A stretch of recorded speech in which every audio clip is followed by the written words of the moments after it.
మరో పోగలకు కూడా క్రాక్ వచ్చేసి దానికి రిపేర్ పెట్టే బదులు కొత్తది కట్టుకుంటాం.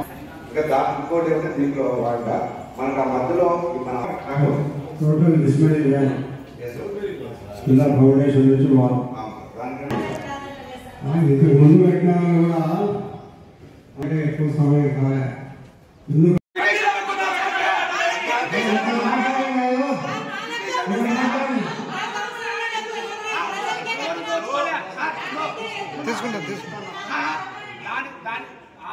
టిక్కో ఇళ్ళ గురించి వీళ్ళు కట్టింది 4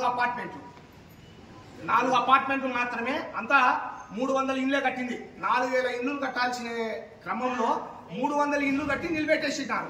ఆ 300 ఇండ్లు కూడా ఎవరికి అక్కడ ఇన్ఫ్రాస్ట్రక్చర్ తయారు చేయాలనే, రోడ్లు వేయాలనే, పైప్ లైన్లు ఇవ్వాలనే, ఇంకోటి ఎన్ని సమస్యలు వస్తాయి కాబట్టి అదంతా డిస్మాంటింగ్ గవర్నమెంట్ చెప్పింది. డిస్మాంటింగ్ చేశారు.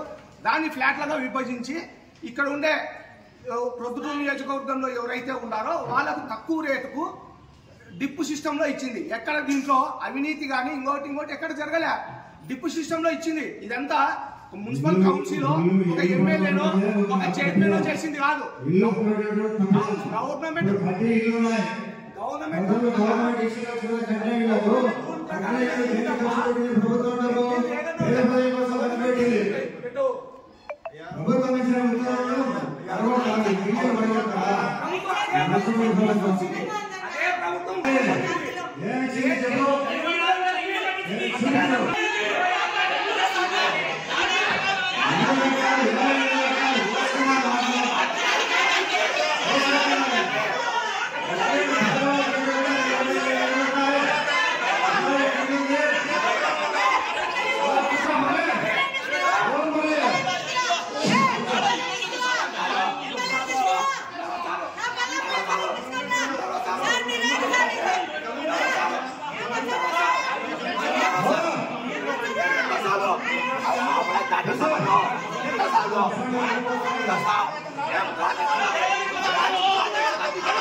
చైర్మన్